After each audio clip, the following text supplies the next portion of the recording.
എല്ലാവർക്കും എൻ്റെ വിനീത പ്രണാമം. ഞാൻ ആചാര്യ ഹോമിയോപ്പതി ഡോക്ടർ മോഹൻ. ഇന്ന് ഞാൻ നമ്മുടെ വേദനകൾ, നട്ടെല്ല് സംബന്ധിച്ചുണ്ടാകുന്ന വേദനകളെ കുറിച്ചിട്ട് പറയുവാനാണ് ആഗ്രഹിക്കുന്നത്. നമ്മുടെ നട്ടെല്ല് ഒരു പ്രധാനപ്പെട്ട ഘടകം തന്നെയാണ്. നമ്മളുടെ നേരെ നിലനിർത്തുന്നത് നമ്മുടെ നട്ടെല്ലാണ്. അപ്പോൾ ഈ ബാക്ക് ബോൺ, അതായത് ഈ നട്ടെല്ല്, സ്പൈൻ എന്ന് പറയുന്ന ഈ സംഗതി നമ്മുടെ ശരീരത്തിൽ വളരെ പ്രധാനപ്പെട്ട ഒരു സംഗതിയാണ്. അപ്പോൾ അതിൻ്റെ ഷേപ്പിൽ വരുന്ന വ്യത്യാസങ്ങൾ കൊണ്ടാണ് പല രോഗങ്ങളും നമുക്കുണ്ടാകുന്നത്. കഴുത്ത് വേദന, പുറം വേദന, തണ്ടൽ വേദന, അതുപോലെ തന്നെ കൈ വേദന, കാലുവേദന, മുട്ടുവേദന, ഇങ്ങനെ ഒരുപാട് വേദനകൾ നമുക്ക് നട്ടെല്ലിൻ്റെ സംബന്ധിച്ചുകൊണ്ട് ഉണ്ടാകുന്നുണ്ട്. അതല്ലാത്ത വേദനകളെ കുറിച്ചല്ല പറയുന്നത്.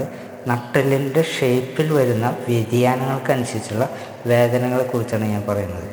നമ്മുടെ നട്ടെല്ലിന് രണ്ട് തരത്തിലുള്ള വളവുണ്ട്. ഒന്ന് ഉള്ളിലോട്ടുള്ള വളവും ഒന്ന് പുറത്തോട്ടേക്കുള്ള വളവും. ആ നട്ടെല്ല് നമുക്ക് കണ്ടു കഴിഞ്ഞാൽ അറിയാം. അപ്പോൾ നിങ്ങൾ നട്ടെല്ല് പലരും അതിൻ്റെ ചിത്രങ്ങൾ കണ്ടിരിക്കുമല്ലോ. അപ്പോൾ ഇതിൻ്റെ പ്രശ്നങ്ങൾ കൊണ്ടാണ് ഈ നട്ടെല്ലിൻ്റെ വളവുകൾ വ്യത്യാസം വരുമ്പോൾ, അതുപോലെ അതിൻ്റെ ഷേപ്പിൽ വ്യത്യാസം വരുമ്പോഴാണ് നമുക്ക് പ്രധാനമായിട്ടും ഈ വേദനകൾ നമുക്ക് അനുഭവപ്പെടുന്നത്. അതായത് നട്ടെല്ല്, ഇപ്പോൾ കഴുത്തിൻ്റെ ഒരു സെർവിക്കൽ ഭാഗം എന്ന് പറയും. കഴുത്തിൻ്റെ ഈ ഭാഗമാണ് സെർവിക്കൽ ഭാഗം എന്ന് പറയുന്നത്. അപ്പോൾ ആ ഭാഗത്ത് ചെറിയൊരു വളവുള്ളതാണ്. അപ്പോൾ ആ വളവിന് വരുന്ന വ്യതിയാനങ്ങൾക്കനുസരിച്ച് നമ്മുടെ കൈ, തല, കഴുത്ത് ഭാഗങ്ങളൊക്കെ വേദന അനുഭവപ്പെടും. ആ ഷേപ്പ് വ്യത്യാസം വരുന്നത് ഒന്ന് സ്കോളിയോസിസ് എന്ന് പറയും. അതായത് വളവ്, ഈ നട്ടെല്ലിങ്ങനെ നിൽക്കുന്ന ആ നട്ടെല്ല് ഒന്നുപോലെ ഇങ്ങോട്ട് വളവോ അല്ലെങ്കിൽ ഇങ്ങോട്ടോ വളവോ, അതായത് ഈ രണ്ട് സൈഡിലേക്കും വളവ് വരാം. രണ്ട് സൈഡിലേക്ക് ഏതെങ്കിലും ഒരു വശത്തേക്ക് ആ വളവുണ്ടായിരിക്കും. അപ്പോൾ നട്ടെല്ലിൽ ഷേപ്പിൻ്റെ വ്യത്യാസം വരും.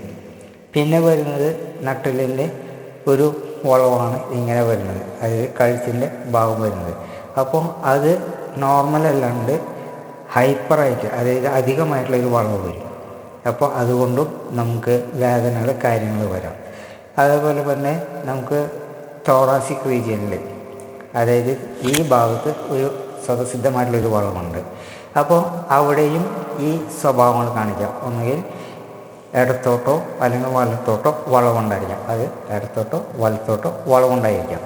അപ്പോൾ അതേപോലെ തന്നെ ആ നട്ടെല്ലിന് സ്ട്രെയിറ്റ്നിങ്, നേരെയോ ആ നട്ടെല്ല് എന്ന് പറഞ്ഞിട്ടുണ്ടെങ്കിൽ കശേരുക്കൾ ഒന്നിനു മുകളിൽ ഒന്നൊന്നായിട്ട് അടക്കി വെച്ചിരിക്കുന്നതാണ്. അപ്പോൾ അത് എന്ത് ചെയ്യുന്നു, അതിൻ്റെ ഷേപ്പിൽ വ്യത്യാസം വരികയാണ്. കാരണം എന്താ വെച്ചിട്ടുണ്ടെങ്കിൽ ഒന്നുപോലെ ഇടത്തോട്ടോ അല്ലെങ്കിൽ വലത്തോട്ടോ, അതല്ലെങ്കിൽ പിന്നെ എന്ത് ചെയ്യുന്നു, മുമ്പോട്ടോ ഇതിലേക്ക് ഹൈപ്പറായിട്ട് വളവുണ്ടായിരിക്കും. അപ്പോൾ അതുപോലെ തന്നെയാണ് നമ്മുടെ വയറിൻ്റെ ഭാഗത്തുള്ള, ആബ്ഡോമിൻ്റെ ഭാഗത്തുള്ള ലംബാർ ഏരിയ എന്ന് പറയും. അവിടെയും ഈ പറഞ്ഞ ഈ 3 ഷേപ്പ് വ്യത്യാസം ഉണ്ടാവും. ഈ 3 ഷേപ്പ് വ്യത്യാസങ്ങൾ കൊണ്ടാണ് നമുക്ക് പ്രധാനമായിട്ടും വേദനകൾ അനുഭവപ്പെടുന്നത്.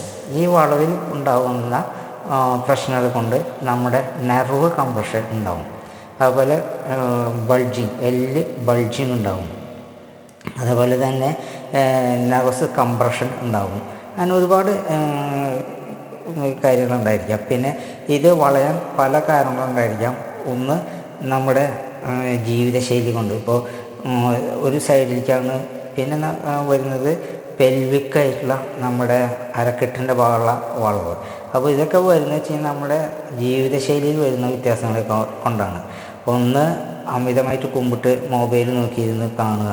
അതുപോലെ തന്നെ നമ്മൾ ഒറ്റക്കാലിൽ നിൽക്കുക, കുറേ നേരം ഒറ്റക്കാലിൽ നിൽക്കുക. അപ്പോൾ ഇങ്ങനെയൊക്കെ സംഭവിക്കുമ്പോൾ അതൊക്കെ ജീവിതശൈലി കൊണ്ടുണ്ടാകുന്ന രോഗങ്ങളാണ്. അതുകൊണ്ടാണ് നമ്മുടെ ഈ നട്ടെല്ലിൽ പ്രധാനമായിട്ടും വ്യതിയാനങ്ങൾ വരുന്നത്. അപ്പോൾ ഈ കംപ്രഷൻ വരുമ്പോൾ അതിൻ്റെ ഉള്ളിൽ എന്തുണ്ടാവുന്നു, ഞരമ്പുകൾക്ക്, അതായത് നാഡികൾക്ക് കംപ്രഷൻ വരും, അമർച്ച വരും. അപ്പോൾ അതുമൂലമാണ് വേദനകൾ ഉണ്ടാകുന്നത്. അപ്പോൾ ഇതിന് ശരിയായിട്ടുള്ളൊരു പരിഹാരം എന്ന് പറഞ്ഞു കഴിഞ്ഞെങ്കിൽ അത് ഷേപ്പ് ശരിയാക്കുക എന്നുള്ളതാണ്. നിങ്ങളുടെ വളഞ്ഞിട്ടുള്ള ഇടത്തോട്ടേക്കാണെങ്കിൽ അത് ശരിക്കും നേരെ സ്ട്രെയിറ്റ് ആക്കുക, ഇങ്ങോട്ടാണെങ്കിൽ അത് വീണ്ടും നേരെയാക്കുക. അതുപോലെ അതിൻ്റെ വളവ്, ആ നട്ടലിന് വളവുണ്ടെന്ന് പറഞ്ഞാൽ 3 തരം വളവ്, അത് ഇങ്ങനെയാണെങ്കിൽ ഹൈപ്പറാണെങ്കിൽ, അത് അധികമായിട്ട് അമിതമായിട്ടുള്ള വളവാണെങ്കിൽ അതിനെ നമുക്ക് നേരെ കൊണ്ടുവന്ന്, നേരെയല്ല അതിൻ്റെ ഷേപ്പിലേക്ക് കൃത്യമായിട്ട് കൊണ്ടുവരാം. അത് ഈ 3 ഭാഗങ്ങളിലും നമുക്കത് ചെയ്ത് കഴിഞ്ഞിട്ടുണ്ടെങ്കിൽ നമുക്കത് തീരാവുന്ന ഒരു പ്രശ്നമാണ്. അപ്പോൾ ഇതുകൊണ്ട് തന്നെയാണ് നമ്മുടെ കാര്യങ്ങൾക്കൊക്കെ വ്യത്യാസങ്ങൾ വരുന്നത്.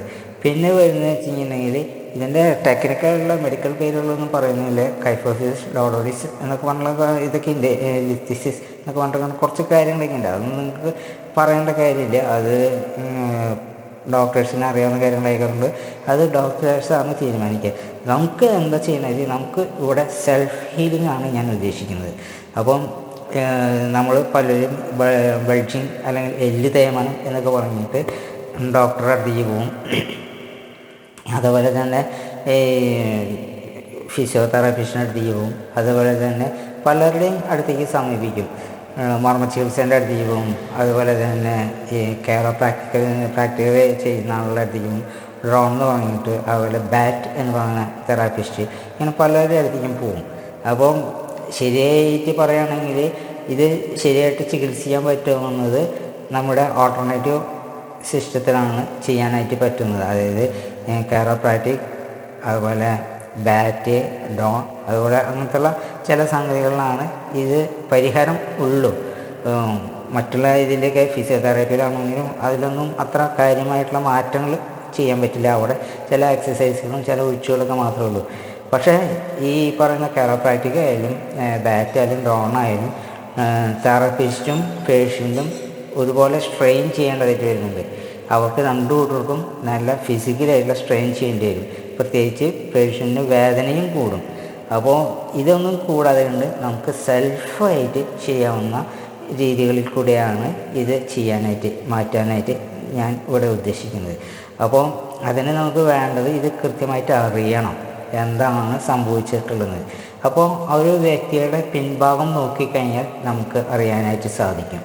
അപ്പോൾ പിൻഭാഗത്ത് നോക്കിക്കഴിഞ്ഞെങ്കിൽ കഴുത്ത് ചെരിവുണ്ടോ, അതുപോലെ ഷോൾഡർ പൊന്തിയിട്ടുണ്ടോ, അതൊക്കെ അറിയണം. അതുപോലെ തന്നെ കൂണ് കൂടുതലുണ്ടോ, അതുപോലെ ലംബാർ ഏരിയയിൽ ഇപ്പോൾ ചില സ്ത്രീകളുടെ വയറിൻ്റെ പിൻഭാഗം നോക്കിക്കഴിഞ്ഞാൽ, അതായത് നട്ടലിൻ്റെ ഭാഗത്ത് നോക്കിക്കഴിഞ്ഞാൽ ഒരു കുഴി പോലെ ഉണ്ടായിരിക്കും. പ്രത്യേകിച്ച് ഗർഭിണികളായിട്ടുള്ള സ്ത്രീകൾ, ഗർഭം ധരിച്ച് കഴിഞ്ഞിട്ട് പ്രസവിച്ചിട്ടുള്ള സ്ത്രീകൾ അങ്ങനെ സംഭവിക്കാറുണ്ട്. കാരണം വെച്ച് കഴിഞ്ഞാൽ കുട്ടിയുടെ ഭാരം കൊണ്ട് അത് തള്ളി ഇങ്ങോട്ട് പോരുന്നതാണ്. അപ്പോൾ ആ വളവ് അവിടെ കൂടുതലായിരിക്കും, അപ്പോൾ അവിടെ ഹൈപ്പറായിരിക്കും. അപ്പോൾ അങ്ങനെ വരുന്ന സമയത്ത് എന്ത് ചെയ്യണം, അവിടെ നമുക്കത് നേരെയാക്കാനായിട്ട് സാധിക്കും. അത് നമ്മൾ യാതൊരുവിധ സ്ട്രെയിനും കൂടാതെ കൊണ്ട് നമുക്കത് സെൽഫായിട്ട് നമുക്ക് ചെയ്യാനായിട്ട് പറ്റും. നമുക്ക് യാതൊരു വേദനയോ അതായത് തെറാപ്പിസ്റ്റിനോ അല്ലെങ്കിൽ അതുപോലെ തന്നെ പേഷ്യൻറ്റിന് യാതൊരുവിധ സ്ട്രെയിനും കൂടാതെ കൊണ്ട് ഇരുത്തിയും കെടുത്തിയും, പ്രത്യേക രീതിയിൽ ഇരുത്തിയും കെടുത്തിയുമാണ് അത് ചെയ്യുന്നത്. ഇതിനൊക്കെ ശരിക്കും നമുക്ക് നോക്കണമെങ്കിൽ, കൃത്യമായിട്ട് നോക്കണമെങ്കിൽ നമുക്ക് എക്സ്റേ ആണ് ഇത് ഉപയോഗിക്കുന്നത്. അപ്പോൾ ലാറ്ററൽ വ്യൂവിലുള്ള എക്സ്റേ വേണം, AP വ്യൂവിലുള്ള ഒരു എക്സ്റേ വേണം. അങ്ങനെ 2 തരത്തിലുള്ള എക്സ്റേ കൊണ്ടാണ് നമുക്ക് ഇത് രോഗം നിർണ്ണയിക്കാനായിട്ട് സാധിക്കുക. നമുക്ക് സാധാരണ മാനുവലായിട്ട് നമുക്ക് നോക്കിക്കഴിഞ്ഞാൽ ശരീരത്തിൻ്റെ പിൻഭാഗം നമ്മൾ നോക്കിക്കഴിഞ്ഞാൽ നമുക്ക് ഏകദേശം ഒരു ധാരണ കിട്ടും. പക്ഷെ അത് കൺഫേം ആവണമെന്നുണ്ടെങ്കിൽ നമുക്ക് ഈ 2 തരത്തിലുള്ള എക്സ്റേ വ്യൂ ഉണ്ടെങ്കിലാണ് നമുക്കത് കൃത്യമായിട്ട് നമുക്ക് അറിയാനായിട്ട് സാധിക്കുള്ളൂ. അതിനനുസരിച്ചിട്ടാണ് തെറാപ്പിസ്റ്റ് അല്ലെങ്കിൽ ഡോക്ടേഴ്സ് അത് ചെയ്യുന്നത്. അത് പ്രത്യേക രീതിയിൽ ഇരുത്തുക, കെടുത്തുക, ചില പ്രത്യേക സ്ഥലങ്ങളിൽ ഒഴിയുക, അങ്ങനെ ആയാസരഹിതമായുള്ള ചില സംഗതികൾ കൊണ്ടാണ് ഇത് ചെയ്യുന്നത്. പക്ഷേ ഈ രീതികളെല്ലാം തന്നെ ചെയ്യുന്നത് നട്ടെല്ലിൻ്റെ ഷേപ്പിൽ വരുന്ന വ്യത്യാസങ്ങൾ കൊണ്ടുള്ള വേദനകൾക്കും കാര്യങ്ങൾക്കും മാത്രമാണ് ഇത് ഉപയോഗിക്കുക.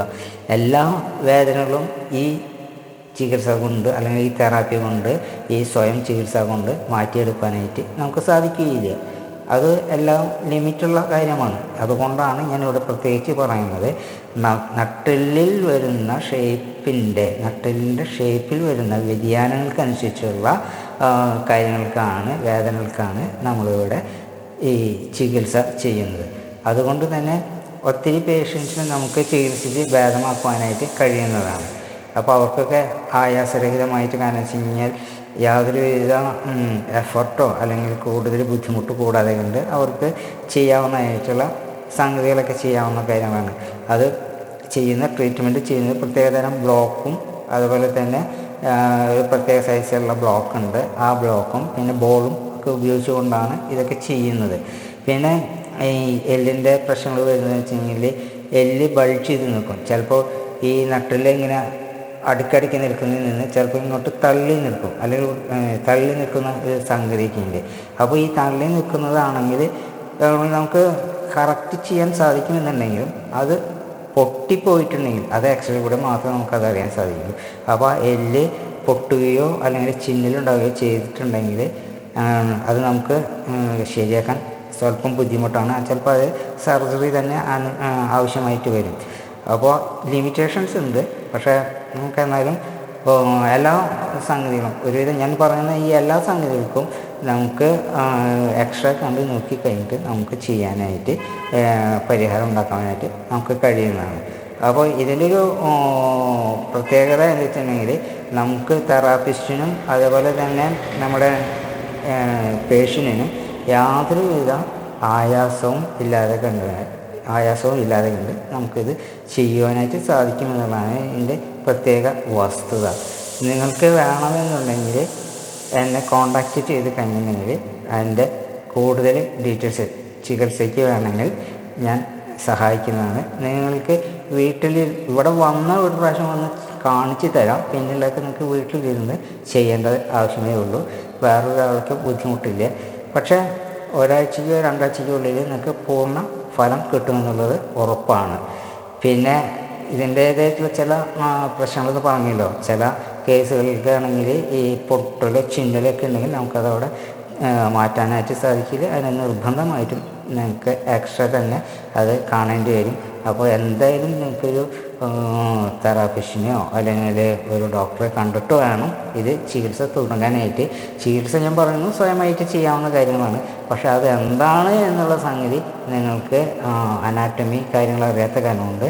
അത് അവരിൽ നിന്ന് പഠിച്ചതിന് ശേഷം അവരിൽ നിന്ന് കിട്ടുന്ന ഗൈഡൻസ് അനുസരിച്ച് വേണം നിങ്ങൾക്കത് ചെയ്യാനായിട്ട്. അപ്പോൾ നിങ്ങൾക്ക് ഉണ്ടാകുന്ന വേദനകളിൽ ഇപ്പോൾ ടെന്നീസ് എൽബോ തൊട്ട് അതുപോലെ മുട്ടിൻ്റെ തേയ്മാനം എന്നൊക്കെ പറഞ്ഞാൽ സാധാരണ ഡോക്ടേഴ്സൊക്കെ പറയും എല്ലിൻ്റെ തേയ്മാനം എന്ന് പറയും. അത് അവിടെ എല്ലിൻ്റെ തേയ്മാനം എന്ന് പറഞ്ഞെങ്കിൽ 2 എല്ലുകൾ തമ്മിൽ കൂട്ടി ഉരയുകയാണ്. അതിൻ്റെ ഉള്ളിലൊരു കാർട്ടിലേജ് എന്ന് പറഞ്ഞൊരു വസ്തുവുണ്ട്. അത് ഒന്നുപോലെ നീങ്ങിപ്പോവുകയോ അത് അല്ലെങ്കിൽ അതിൻ്റെ അതിൽ കാർട്ടിലേജിൻ്റെ ആ തിക്നെസ് കുറയുകയൊക്കെ ചെയ്യുമ്പോഴാണ് മുട്ടിൻ്റെ ഉള്ളിൽ വേദന വരുന്നത്. അതുപോലെ തന്നെ മുട്ടിന് തന്നെ ഒരു വശത്തുള്ള വേദനയുണ്ട്, 2 വശത്തുള്ള വേദനയുണ്ട്. 2 മുട്ടിനും വരുന്ന വേദനയുണ്ട്, ഒരു മുട്ടിനും വരുന്ന വേദനയുണ്ട്. അതുപോലെ തന്നെ കയ്യിനായാലത് വളരെ നിസ്സാര കാര്യങ്ങളെ കൊണ്ട് നമുക്ക് ഇതൊക്കെ പ്രത്യേക രീതിയിൽ ഇരുത്തിയും കെടുത്തിയുമായിട്ട് നമുക്ക് ഇത് ചികിത്സ ചെയ്ത് കഴിഞ്ഞാൽ നമുക്ക് പൂർണ്ണ സുഖം പ്രാപിക്കുവാനായിട്ട് കഴിയും. വലിയ ബുദ്ധിമുട്ടുകൾ കൂടാതെ നമുക്കിത് ചെയ്യാനായിട്ട് കഴിയുമെന്നുള്ളത് ഒരു വസ്തുതാപരമായുള്ളൊരു കാര്യമാണ്. അപ്പോൾ ഇത് വളരെയധികം പ്രചാരമില്ലാത്തൊരു സംഗതിയാണ്. ബാറ്റും കാരോപ്രാക്റ്റിക്കാണ് കൂടുതൽ ആളുകൾ ചെയ്തു വരുന്നത്. പക്ഷെ അത് നല്ല രോഗിക്ക് നല്ല പെയിൻ ഉണ്ടാവും, അതുപോലെ രോഗിക്ക് നല്ല എഫർട്ട് ഉണ്ടായിരിക്കും, അതുപോലെ തെറാപ്പിസ്റ്റിനും നല്ല എഫർട്ട് ഉണ്ടായിരിക്കും. പിന്നെ സർജറിയോ അല്ലെങ്കിൽ മെഡിസിനോ യാതൊന്നും കൂടാതെ കണ്ട് നമുക്ക് ഇത് ചെയ്യാൻ പറ്റും എന്നുള്ളതാണ് ഏറ്റവും വലിയ ഒരു സംഗതി. പിന്നെ വരുന്നത് വെച്ച് കഴിഞ്ഞാൽ ഇതിൽ ഈ എല്ല് തേയ്മാനം പോലുള്ള ചില കാര്യങ്ങൾക്ക് ചില സപ്ലിമെൻറ്റ്, കാരണം വെച്ച് കഴിഞ്ഞാൽ ഈ മജ്ജ അതുപോലെ തന്നെ ഈ കാർട്ടിലേജൊക്കെ ഉണ്ടാകാനായിട്ട് കുറച്ച് സപ്ലിമെൻറ്റ് ഉപയോഗിക്കേണ്ടതായിട്ട് വരുന്നുണ്ട്. അപ്പോൾ അതും കൂടിയൊക്കെ ഉപയോഗിച്ച് കഴിഞ്ഞാൽ നമ്മുടെ വേദനകൾക്കൊക്കെ എല്ലാ തരം വേദനകൾ നട്ടെല്ല് സംബന്ധിച്ചുണ്ടാകുന്ന നട്ടെല്ലിൻ്റെ ഷേപ്പിൽ ഉണ്ടാകുന്ന വ്യത്യാസം വരുന്ന വേദനകൾക്കൊക്കെ ആണെങ്കിൽ നമുക്ക് ഇതിന് പൂർണ്ണ പരിഹാരം കണ്ടെത്തുവാനായിട്ട് സാധിക്കും. എൻ്റെ ഈ എളിയ പ്രഭാഷണം കേട്ടിരുന്ന എല്ലാവർക്കും എൻ്റെ വിനീത കൂപ്പുകൈ. നന്ദി, നമസ്കാരം. Thank you. If you like this video, subscribe it and share it. Thank you.